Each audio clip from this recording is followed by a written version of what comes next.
Joining me this week, once again, here on Chalk Talk on the Eagle Eye in the Sky podcast, NFL Film senior producer Greg Cosell. And Greg, it is the bye week for me. It is just another week for you. Yes, it is. But here we are. The Eagles are 3-4, entering the bye. It's week 8 in the NFL season. Not exactly where fans and most of the media expected the Eagles to be at this point, but this is a big week for the coaches because this is a big week for self-scouting, Yes. where you try and find your tendencies, see what's going right, see what's going wrong, how you can try and fix the wrongs and accentuate on the rights and try and improve on everything that you're doing operationally from a football perspective. But one of the things the Eagles have to look really carefully at on offense, they have to find ways to orchestrate and manufacture explosive plays in the pass game.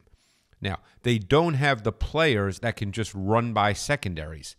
You know, they had Deshaun Jackson 2 years ago. They had Macklin last year. Players that you could line up on the outside and could get over the top of defenses. Those players are not on the Eagles roster right now. And by the way, that doesn't mean you can't manufacture and create explosive plays, but now you have to do it with scheme. There's too many third and longs, and in fact, Sam Bradford, through the first 7 games, has the lowest percentage of any quarterback in the NFL of converting third down passes into first downs. And that's because there's too many third and longs. We know football, like any sport, is a game of execution. But I think you always have to be careful with saying everything's about execution. Because I think you have to look at concepts. You have to look at schemes. You have to look at ways you can create better execution. Because at some point, if you're not executing, I think, again, I've talked with many coaches about this over the years. Sure.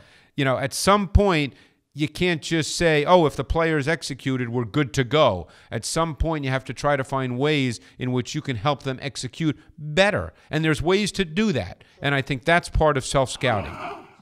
Yeah, defense, as we enter the bye week, has really been the strength of this team through the first 7 games.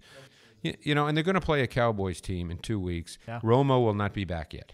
And obviously Dallas plays this week. They play Seattle in Dallas, which will be a tough game for the Cowboys. The Cowboys could easily come into that game 2-5 against the Eagles. And that's a game, and I don't think you would disagree, that's a game the Eagles have to win. Sure. If they're facing Matt Castle or Brandon Weeden, it's a game they have to win.